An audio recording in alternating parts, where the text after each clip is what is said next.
시들을 모아놓은 시집 아닙니까? 시집. 그렇죠? 근데 그 중에서도 참 아름다운 시, 이 시편을 시온의 노래, 그렇게 얘기합니다. 시온의 노래. 이 시온의 노래로 분류되는 시편들이 좀 있어요. 우리가 이미 지나갔습니다만 46편이 그랬고요.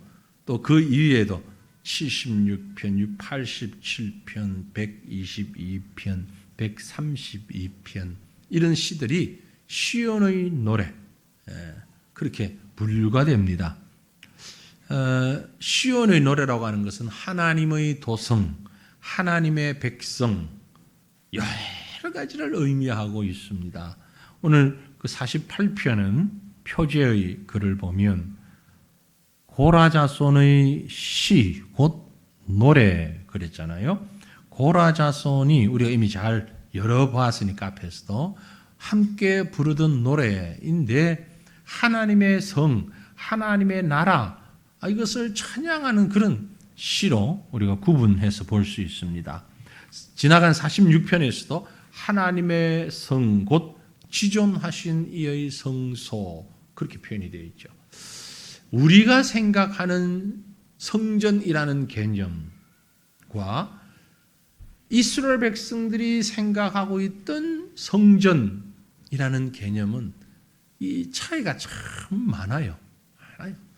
그리고 우리가 이스라엘이라는 나라를 생각하면서 성경을 생각하면서 시온이라는 표현을 많이 보게 됩니다. 시온. 여러분 시온 그러면은 이게 뭔가라고 생각이 되는데 우리나라 백성 한민족을 홍익 인간 그렇게 우리 민족의 혼을 얘기를 하잖아요. 그 이제 조금 비슷한 것이지만 이스라엘 백성 그러면 시온 그래서 시오니즘 시온주의 이런 얘기들을 합니다. 그래서 유대인들만이 가지고 있는 특별한 어떤 그 마음 내지는 감정, 사상 이런 것들을 다 통틀어서 시오니즘이라고 얘기를 하는데 시온이 과연 뭘 얘기하는가? 잘 아시는 것처럼 원래 시온이라는 것은 산 이름이에요. 백두산, 한라산, 시온산, 시온산입니다.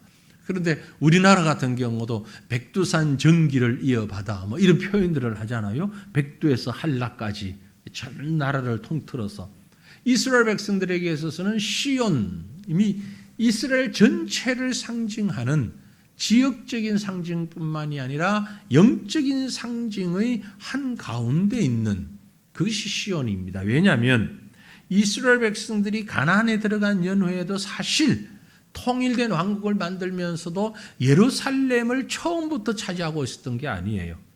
예루살렘은 한참 뒤에 이제 그곳에 가면서 그 예루살렘의 한가운데 있는 산에다가 성전을 짓습니다. 예루살렘 성전이죠. 해발 790m, 해발 88, 거의 800m, 꽤 높은 산이죠. 꽤 높은 산에 그 중턱에다가 성을 지어요. 예루살렘 성. 그리고 거기에 성전이 또 있는 겁니다. 그래서 이 예루살렘 성, 시온 성, 혹은 다윗 성 다 같은 자리를 가지고 표현하는 말인데 이것이 이스라엘 전체의 어떤 중심 이것을 표현하고 있는 겁니다. 솔로몬이 성전을 지었잖아요, 그렇죠? 그때도 바로 그 성전이 높은 하나님의 시온 산 위에 지은 성전이 온 백성들이 우러러볼 수 있는 그런 개념으로 지었다라고 볼 수 있습니다. 그래서 이 시온 산은요 단순한 물리적인 산이 아니라 이제 성경에 보면 시온 산, 여호와의 산, 예루살렘, 여호와의 나라 이런 얘기들을 많이 합니다. 요즘도 그런 표현을 하긴 하지만 많지는 않은데 과거에 우리가 신학교를 표현할 때 뭐라고 표현하죠? 신학교 그러면서 기도하시는 권사님들이 선지동산. 신학교가 꼭 동산에 있는 것만은 아니거든요. 동산이라면 이렇게 조금 높은 산을 얘기하는데 보통 우리가 선지동산 이런 표현들이 그 신학교가 가지고 있는 영적인 가치, 개념 이런 것들을 생각해서 하나님의 말씀의 종들을 길러내는 곳, 이런 좀 특별히 구별된 의미로 선지동산이라고 표현을 하잖아요. 시온산 마찬가지입니다. 여호와의 산, 거기에 가서 예루살렘, 이 모두가 사실 예루살렘은 도시 이름이에요. 서울, 뉴욕 도시 이름이에요. 그런데 예루살렘 그러면 또 다른 의미를 가지고 있는 거예요. 영적인 의미를. 지금도 예루살렘은 정확히 3등분 되어 있잖아요. 예루살렘은 기독교도 예루살렘이 우리 기독교의 첫 성지다. 모슬렘들도 이슬람교도 여기가 우리 무슬림의 첫 성지다. 또 유대교도 여기가 우리 성지다. 예루살렘 하나를 놓고 맨날 쪼개지고 거기서 싸워 하는 것이 그런 상징적 의미가 강하기 때문에 그런 것입니다. 자, 시편 48편은요. 그런 의미에서 고라 자손의 시이지만 그 예루살렘을, 그 시온산을 생각하면서 그 아름다움을 노래하고 있어요. 근데 이 아름다움은 물리적인 산의 아름다움, 물리적인 지역의 아름다움이 아니라 결국은 하나님의 나라를 얘기하는 거예요. 하나님의 나라. 여러분, 하나님의 나라가 어디입니까? 하나님의 나라가 어디에 있습니까? 저 올라가면 어딘가 있을? 아니죠. 하나님의 나라는 하나님이 계시는 곳이 하나님의 나라예요. 하나님이 계시는 곳. 바로 그것을 지금 노래하고 있는 겁니다. 그것을 물리적 장소는 아니지만 이것을 마치 물리적 장소로 보는 것처럼, 그러니까 보이는 게 예루살렘이에요. 보이는 게 시온산이에요. 그 시온산이, 그 예루살렘이 하나님의 나라는 아닙니다. 하지만 하나님의 나라를 보는 것 같은 모습으로 생각하면서 그 하나님의 나라를 찬송하고 있는 겁니다. 그래서 이 시편 48편은요. 그런 시온성, 하나님의 나라, 이러한 것들을 노래한다. 이렇게 볼 수 있습니다. 시인이 이 시를 지으면서 어떤 배경을 가지고 있었을까? 여러 가지 학자들의 배경이 있는데요. 크게 두 가지입니다. 여호사밧 왕 때, 여호사밧 왕 때에 모압, 암몬, 마온 이런 나라들이 연합해서 이스라엘을 침범했던 사건이 있습니다. 혹은 히스기야 왕 때에 아수르 왕 산헤립 군대가 예루살렘을 침략했을 때가 있습니다. 그럴 때를 배경으로 지어졌다. 왜 그러냐면은 이런 마음이에요. 여러분이 해외여행 가는 것도 좋고 또 바닷가로 여행을 가는 것도 좋고 다 좋지만 어디 멀리 한참 동안 여행을 하고 왔습니다. 여행하면서 아주 평생 모은 돈으로 아주 좋은 숙소에서 좋은 음식 먹으면서 신나게 참 즐겁게 여행했어요. 여행하고 집에 딱 돌아올 때 어떻습니까? 이제 먼 길을 오다가 남태령을 넘어온다든지 저쪽에서 내려오면은 이제 의왕 지나서 과천을 들어온다든지 아니면 여러분의 집이 있는 어딘가 딱 들어가면 입구에 들어서면 마음이 어때요? 아이고 이제 우리 집에 왔다. 집에 왔다. 아이고 이제 편안하다. 사실은 집보다 훨씬 비싼 호텔에 있어 놓고, 훨씬 좋은 데 있다가도 집에 오면 그 푸근한 마음이 있잖아요.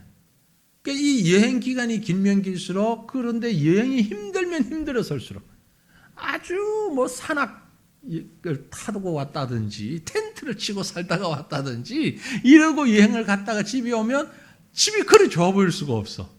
그렇죠? 집이 너무 좋아 보여. 제가 가끔 선교지를 갔다가 이제 들어오면은요, 선교지 갔다가 인천 공항에 딱 내려서 저 공항 고속도로를 타고 집에 오잖아요. 와, 너무 좋아. 와, 이렇게 깨끗하고 차들이 질서가 있고 차도 조용하고, 평상시에는 별로 좋은 걸 못 느끼다가 그 선교지 있다고 오면 너무 좋아. 무슨 말씀인가? 그러니까 지금 이 시편 48편을 지은 사람은요, 앞에서 말씀드린 히스기야 왕 때든지 아니면 여호사밧 왕 때든지 전쟁하고 힘들고 어렵고 침략당하는 상황 가운데서 한숨 돌리면서 예루살렘을 봤을 때, 시온산을 봤을 때 좋아, 너무 좋아. 평상시에 보이지 않던 게 보이는 거예요. 평상시 느껴지지 못했던 평안함이 느껴지는 거예요.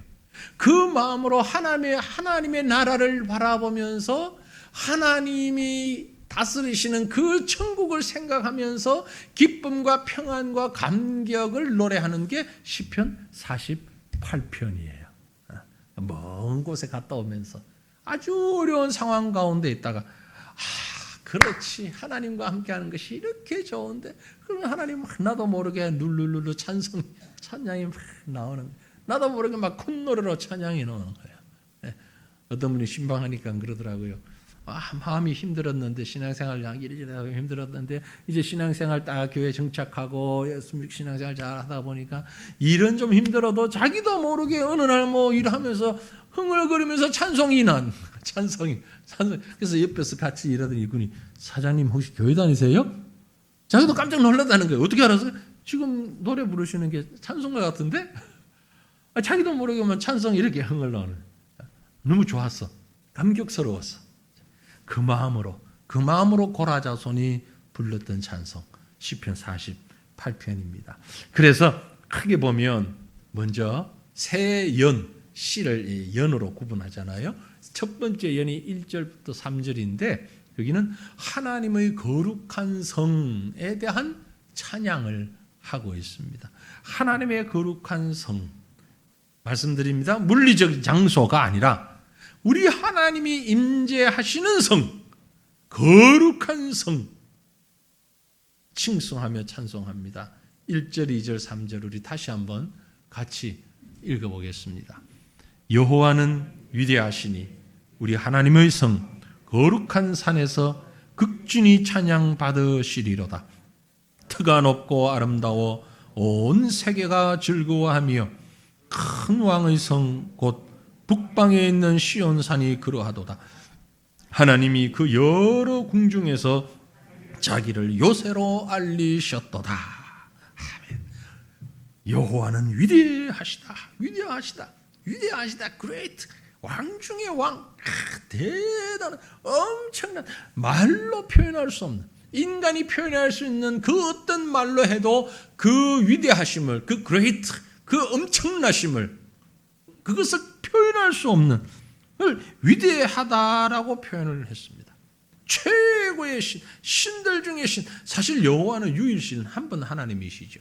그런데 사람들이 자꾸 이런저런 다른 신들을 생각을 하잖아요. 이건 예나 지금이나 할 것 없이 어느 나라든 할 것 없이 자꾸 인간이 연약하다 보니까 우리보다 내 힘을 능가하는 뭔가가 있으면 지금 신이 아닌가. 그래서 산에 가서 너무 그 위험을 보고 산신이 있다. 바다에서 막 일을 하다 보면 여긴 용왕님이 계신 것 같다. 네. 어딘가 신이 다 있는 것 같아. 오래된 나무가 있어도 저게 무슨 영험한 뭔가 있지 않나. 우리 과천에서 강남 서초동 넘어가다 보면 한가운데 나무 하나 있잖아요. 그 왜 나무 저거 안 베고 있을까? 지금 이 시대에 대한민국 서울 한복판에 안 배. 그게. 누구도 그걸 배자 소리를 안 하는 것 같아. 그 소리 했다간 또 몰매 맞을 것 같으니까. 나중에 제가 한번 해볼까 싶기도 한데, 그거 없으면 길이 좀 쫙 뻗을 수 있는데 왜 있을까? 근데 사람들의 마음에 오래된 나무, 뭐 그 가치가 있으니까 또 두겠지만, 근데 그 나무가 산에 있는 것 같으면 이해가 되는데 길 한복판에, 그래도 혹시 이걸 베어가지고 우리 후손이 잘못되면 어떡하나. 이런 마음들을 우리 은연중에 가지고 있단 말이에요. 그 얘기는 뭐냐면 오래되고 좀 신이 있는 것 같아. 거기 나무에도 신이 있는 것 같고, 산에도 신이 있는 것 같고, 바다에도 신이 있는 것 같고, 들판에도 신이 있는 것 같고, 바위가 큰 게 있으면 거기에도 신이 있는 것 같고, 온갖 신이 다 있는 것 같아. 이른바 다신론이라고 부릅니다. 다신론. 그래서 인도라는 나라, 또 일본이라는 나라, 신이 얼마나 많은지 모릅니다. 일본, 지금 이런 같은 현대사회에서도요, 일본인들은 아직도 집안에 신을 다 하나씩 두고 섬기고 있다. 약 1억 개의 신이 있다. 신의 종류가 1억이. 그 많은 신이 그럼 다 어디에서 온 신이냐? 실상은 아무것도 없어요. 아무것도 없어요. 신은 오직 한 분. 누구? 하나님. 하나님 한 분밖에 없어요. 하나님 한 분. 너무 신이 많이 있는데 그거 다 가짜다. 아니다. 허상이다. 그래서 여호와는 위대하시니, 그 말은 여호와만이 참 신이시다. 그래서 그 하나님이 계신 곳, 위대하신 하나님이 계신 곳이 우리 하나님의 성이요 거룩한 산이다 라고 노래하고 있는 겁니다. 여러분, 유일하신 하나님이 계신 곳, 그것이 하나님의 거룩한 산입니다. 거룩한 성입니다. 그래서 그곳에서 극진히 찬양 받으시리로다. 감격에 차서 지금 막 어찌할 줄 모르는 그런 감동이 말로 표현할 수 없는 극진이라는 말은요, 우리가 볼 수 있는 걸로, 그건 다는 아니지만 볼 수 있는 극진히는, 왜 북한에서 예전에 김일성인지 김정은인지 그 죽었을 때 그 주민들 하는 걸 봤죠. 뉴스나 이런 걸 보면 막 통곡하며 가슴을 치고 울고 실신하고 그러잖아요. 물론 그 중에는 보이기 위해서 쇼를 한다라는 사람도 있지만, 그런 사람도 있겠지만, 실제로 그 마음에서부터 그런 사람들이 많이 있어요. 왜냐하면 그들은 그 독재자를 신으로 생각하고 있거든. 실제. 그런데 그 신이 죽었다니까 이건 하늘이 무너지는 것 같은 거예요. 그래서 막 어찌할 바를 모르는 거예요. 길에 있다가 지나가면 막 꽃을 흔들면서 펄쩍펄쩍 뛰잖아요. 막 눈물 줄줄 흘리면서 펄쩍펄쩍 뛰잖아요. 그게 극진이에요. 극진이. 여기서 얘기하는 극진이의 정도예요.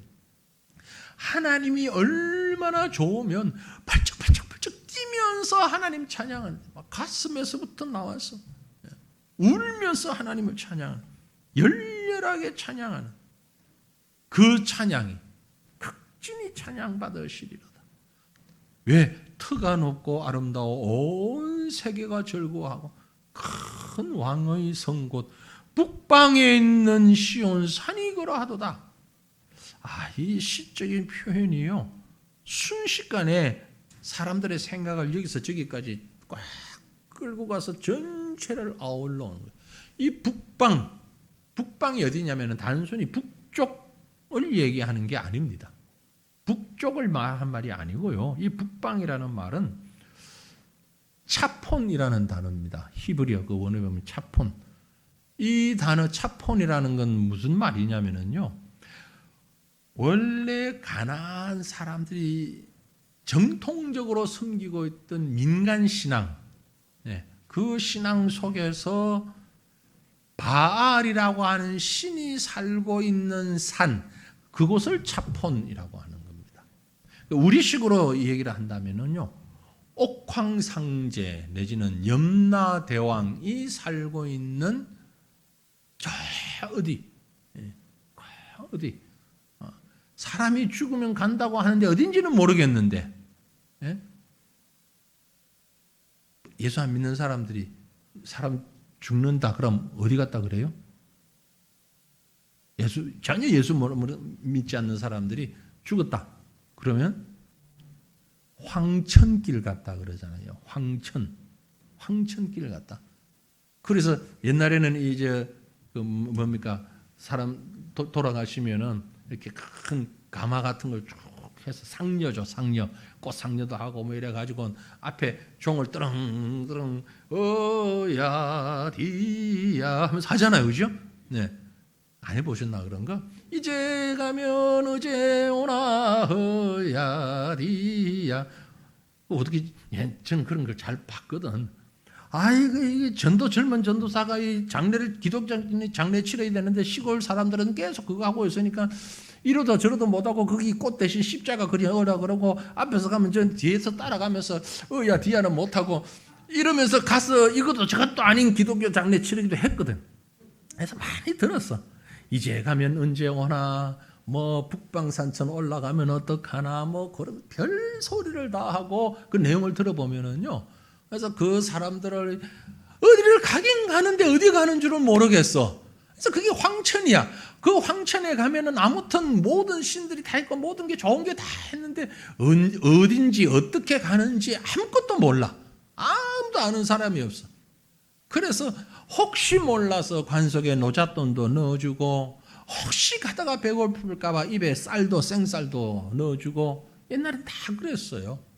쌀을 넣어주기도 하고 돈도 넣어주기도 하고 폐물도 넣어주기도 하고 가다가 필요하면 쓰라 이거예요. 그 길이 얼마나 먼지 얼마 동안 가는지 모르니까.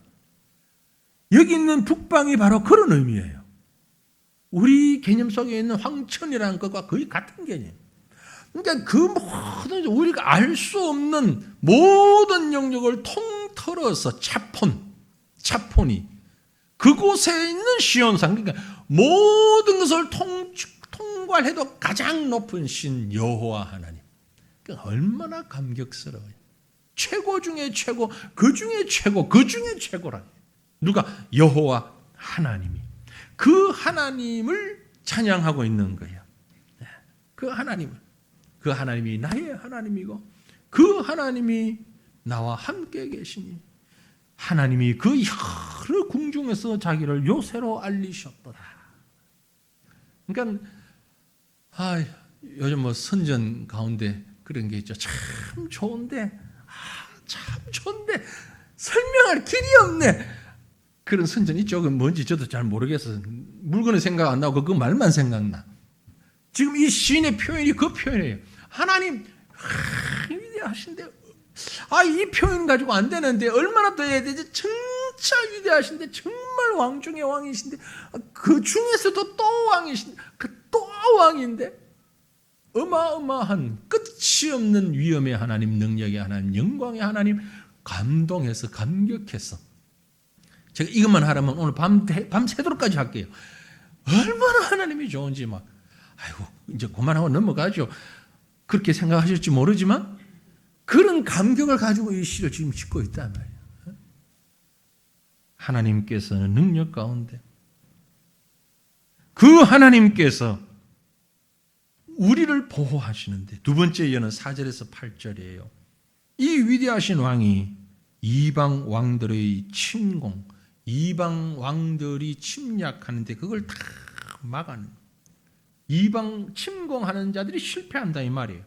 하나님의 임재는 하나님 백성들에게 즐거움이고 기쁨이고 감격인데 이방인들에게는 두려움이고 공포예요. 그렇죠? 이방인들 입장에서는 하나님은 공포야. 두려움이에요. 4절에 왕들이 모여서 함께 지나갔으며 왕들이 이 나라가 연맹을 맺었다. 동맹을 맺었다. 전쟁하기 위해서 하나님의 나라를 공격하기 위해서 여러 세상의 왕들이 동맹을 맺고 작전을 짜고 그래서 예루살렘을 향해서 시온산을 향해서 공격해 들어온다 이 말이에요. 하나님의 나라를 향해서 윤리적으로 도덕적으로 과학적으로 학문적으로 여러 가지 지금 동맹을 맺어가지고 지금 시대에는 그죠? 나라의 동맹이 아닌 여러 세상의 학문이 철학과 과학과 뭐 윤리학과 인문학과 이런 여러 가지 학문들이 동맹을 맺어서 하나님의 나라 믿음의 사람들 신앙을 공격해 들어오고 있는 거예요. 그것이 엄청난 전쟁으로 표현하고 있는 겁니다. 왕들이 모여서 함께 지나간다. 심지어 육지에서만 아니에요. 해전까지 7절에 보면 해상 전투를 표현합니다. 주께서 동풍으로 다시스의 배를 깨뜨리시도다. 하나님께서 그 왕들이 모여가지고 뭐 육지로 바다로 강으로 여러 가지 공격을 해오는데 하나님께서 동풍을 불게 하셔서 이 말은 무기와 무기가 철과 철이 부딪히면서 싸워서 이기는 게 아니고 이스라엘 백성들이 전쟁을 잘해가지고 막 일당백이 되어서 칼과 창으로 활로 싸움을 하는데 도저히 저 사람들을 이길 수 없다 이런 개념이 아니라 공격을 하기 위해서 수많은 나라들이 쫙 연합해서 공격하는데 동풍으로 다시스의 배를 깨뜨리셨다. 자연의 능력을 이용하여서 쉽게 얘기하면 손가락 하나 까딱하지 않았음에도 불구하고 하나님이 자연을 움직여서 그 연합군을 괴멸시켰다.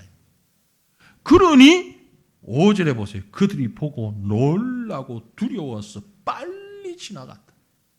이건 기질초풍할 노릇이요. 아니 왜 어떻게 이런 일이 있을 수 있지?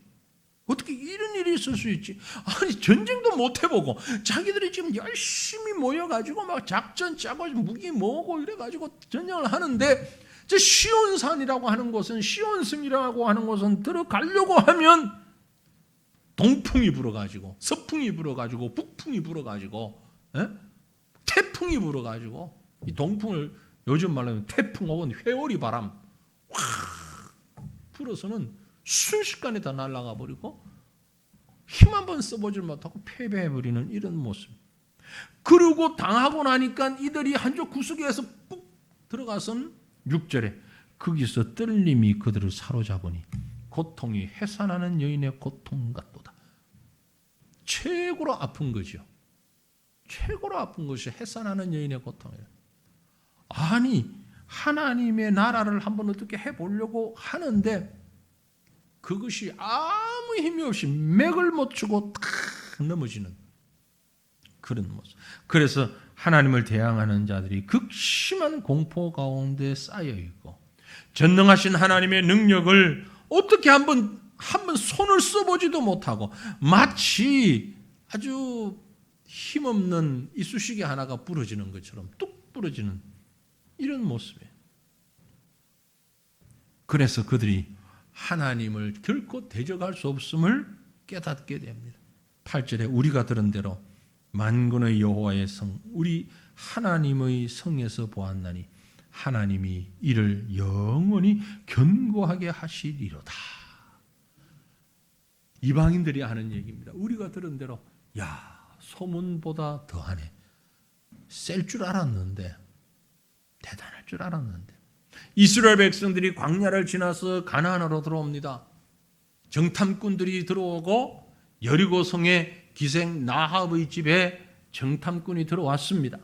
그때 기생 나합이 이스라엘의 정탐꾼 보고 한 말이 무슨 말입니까? 우리가 이 소문 들었다. 광야에서 두 민족을 쓰러뜨리는 걸 우리가 소문을 듣고 너희들의 말을 듣고 우리의 간담이 다 녹아버렸다. 이미 전쟁하기 전에 여리고성 사람들은 간담이 녹았다고 그랬어요. 무더운 여름날 아이스크림이 쑥 녹아서 힘없이 흘러내리는 것처럼 우리 마음이 다 이렇게 녹아버렸다. 지금 8절이 그 얘기. 만군의 여호와의 성, 하나님의 성 보고 그 앞에 딱 섰는데 우리는 한여름 아이스크림 녹아버리는 것처럼 우리 마음이 다 녹아버려요. 어떻게? 우리가 들은 대로. 우리가 들은 대로. 그래서 주목할 것은 바로 이 말입니다. 우리가 들은 대로. 여러분, 우리가 들은 대로라는 말은 누군가가 그 말을 전해줬다는 얘기예요. 그렇죠? 그 능력을 경험한 사람들이 전해줬다는 얘기예요. 우리가 들은 대로 우리는 예수를 믿고 있습니다. 우리 신앙의 선배들이요, 얼마나 열심히 목숨 걸고 이 신앙을 지켰는지. 1884년에 언더우드 아펜셀러 선교사님이 이 조선 땅에 들어와서 복음 전하고 그 이전에 서상윤이라든지 이런 사람들이 외국에 나가가지고 중국과 일본과 다른 나라 가서 이미 복음을 받아들였고 성경을 접했고 번역했고 선교사들이 들어와서 이 땅에 교회가 세워지고 이러면서 그들이 들은 말씀들을 얼마나 잘 간직하고 가르치기 위해서 애를 썼는지. 지금 저희는 그런 생각을 합니다. 여기 주일학교에 섬기는 교사 선생님들이 계신데요. 뭐 옛날 얘기, 나 때 얘기, 뭐 그런 얘기가 필요 없다고 그러지만 옛날엔 말이죠. 그랬잖아요. 여기 계신 분들도 그랬을 거예요. 주일학교에 애들 가르치기 위해서 선생님들이 얼마나 애를 썼는지. 제가 주일학교 때 우리 선생님들을 생각해 보면 그랬던 것 같아요.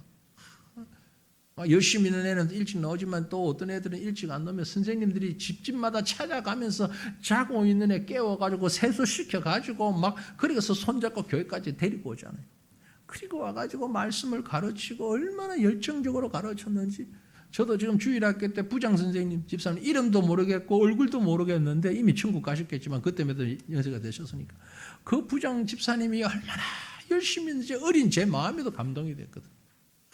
너무너무 열심히 해서 주일날만 되면요, 하여튼 먹을 것도 사주고 뭐도 사주고 잘 사주기도 하지만 성경 가르치는데 얼마나 열심히 가르쳤는지. 그래서 주일에 빠질 수가 없어. 하여튼 그렇게 하면서 그 말씀을 배웠던 거죠. 여기 있는 분이 오랫동안 신앙생활 하신 분들은 다 그렇게 해서 성장한 분들입니다. 우리가 들은 대로 신앙생활은 이렇게 해야 돼, 저렇게 해야 돼. 종을 치고 예종 치고 본종 치고 종 칠 때 선생님 옆에서 붙어서 치다가 같이 이제 내가 쳐보기도 하고 예배당 닦을 때 막 이렇게 걸레로 닦아보기도 하고 그러면서 선생님한테 배웠잖아, 들었잖아. 전도사님한테 들었잖아, 배웠잖아. 그 배운 것들이 우리가 지금 오늘의 우리 신앙을 만들고 있는 거예요.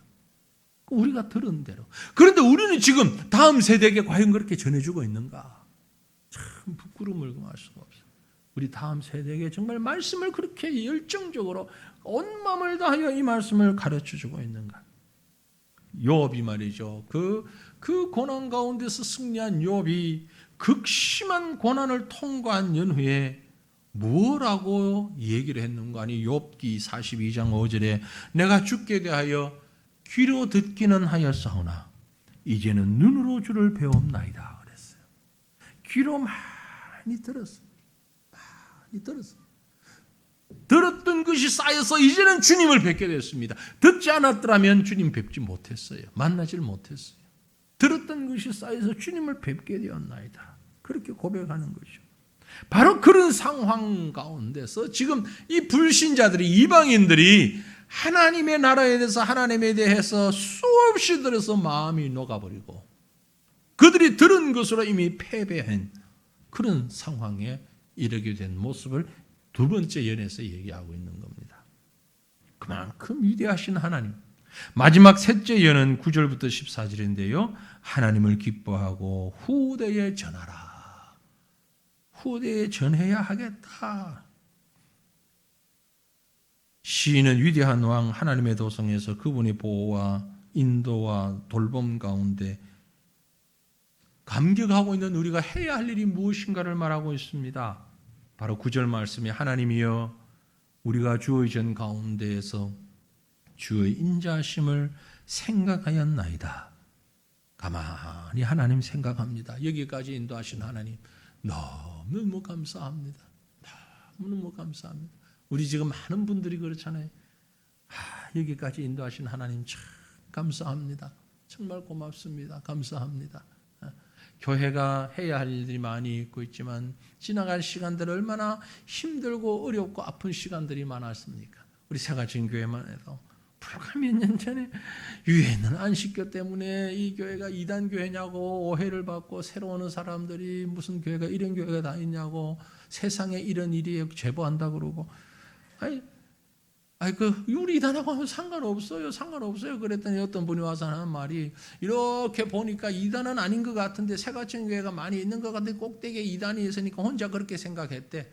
아니 교회가 아무리 힘이 들어도 그렇지 이단한테 세를 내주는 교회는 볼장 다 봤다.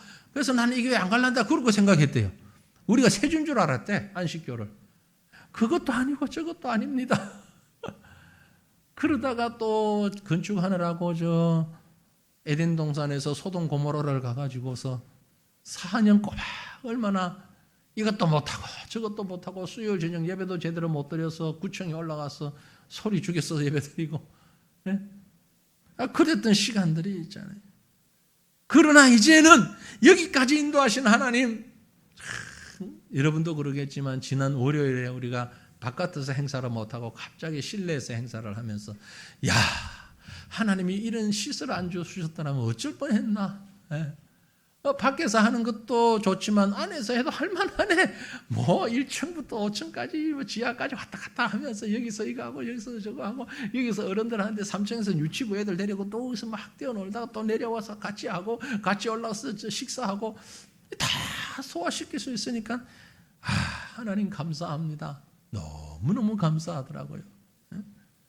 하나님이여 우리가 주의 전 가운데서 주의 인자하심을 생각하였나이다. 이 구절의 고백이 바로 시인의 그런 고백입니다. 그런 이방 사람들의 침략 가운데서 안전하게 지켜주시고 보호하시고 시온산 예루살렘 성에서 탁 서서 그 평안 가운데 주님 바라보니 주님 감사합니다. 주님 감사합니다.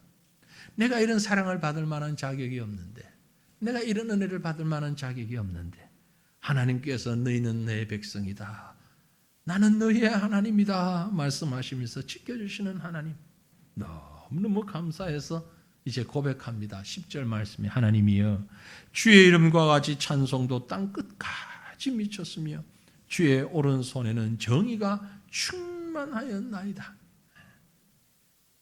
주님을 찬송하는 것이 땅 끝까지 미쳤고, 주님의 오른손에는, 주님의 능력에는, 주님의 손이 있는 건 아니죠. 그러나 주님의 능력에는 땅 끝까지 정의가 충만하였습니다.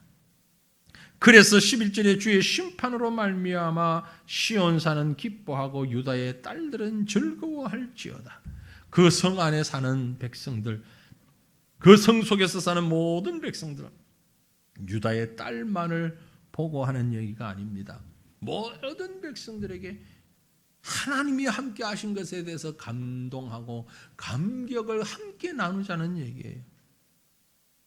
그래서 이제 그 하나님의 성 안에서 사는 사람들의 의무라 그럴까요? 해야 할 일이 12절 13절 우리 같이 한번 읽어봅니다.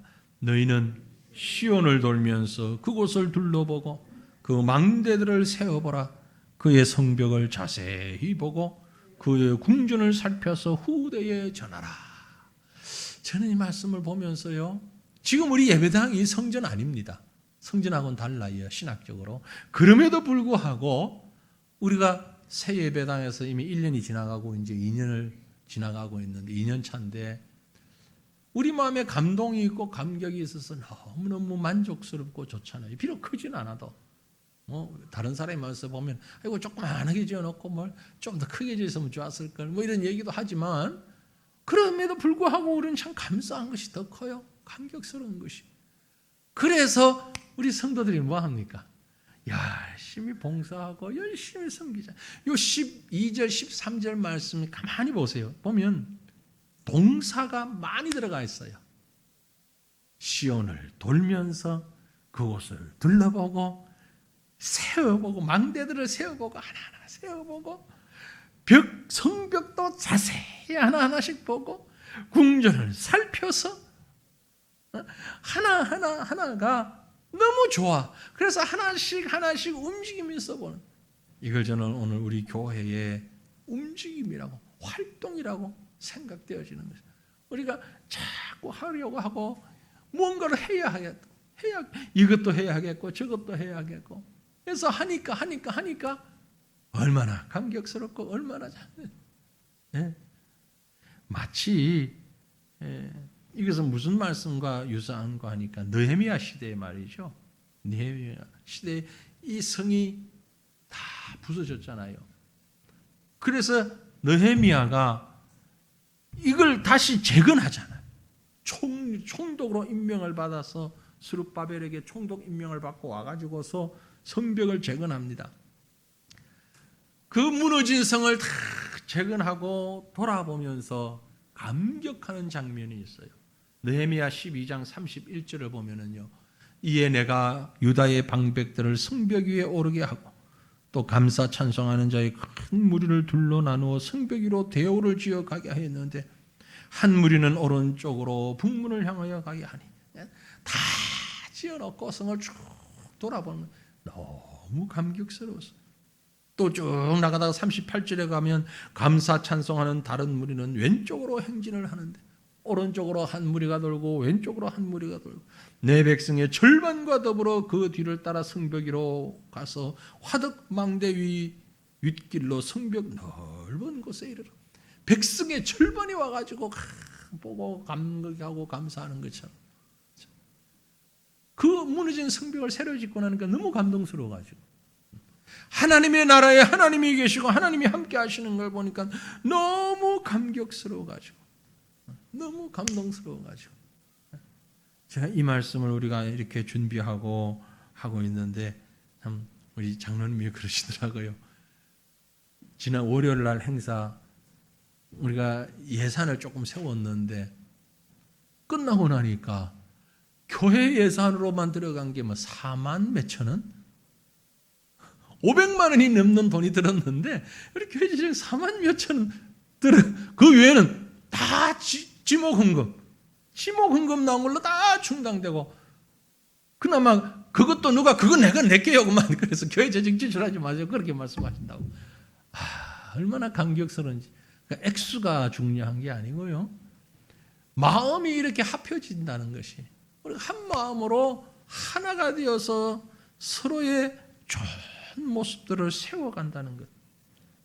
이것이 바로 느헤미야가 성전을 재건하고 그 백성들이 성을 돌아볼 때의 감격이고, 시편 48편을 지은 시인이 하나님의 성을 바라보면서 가졌던 감격이고, 그 감격이 오늘 우리 새가천교회 성도들이 하나님의 나라를 우리를 통해서 하나님께서 이 과천 땅에 이 지역에 하나님의 나라를 세워나가며 흥왕케 하실 그 모습을 바라보면서 하는 감격, 그 감동, 그 고백이 14절에 이렇게 고백합니다. 우리 다 같이.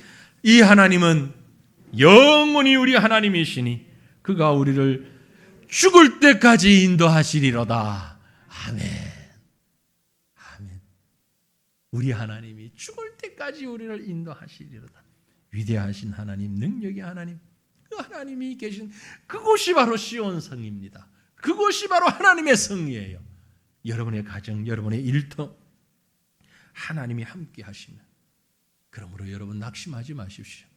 뭐 힘든 일이 있고 어려운 일이 있고 골치 아픈 일이 있어도 괴로워하지 마세요. 염려하지 마세요. 열방이 다 몰아쳐와도 하나님이 동풍을 움직이시고 서풍을 움직여서 하나님의 능력으로 다 해결하시는 능력의 하나님이 나와 함께 하시는 우리의 하나님, 그 하나님으로 인하여서 감사하고 감격하고 하나님을 찬양하는 시온의 찬양이 우리 속에서 끊이지 아니하는 그런 귀한 은혜가 오늘 여러분의 삶 가운데, 우리의 삶 가운데 나타나고, 죽을 때까지 우리를 인도하시는 하나님 앞에 감사하며 감격하며 찬양하는 저와 여러분 될 수 있기를 우리 주님 이름으로 축원합니다. 기도하시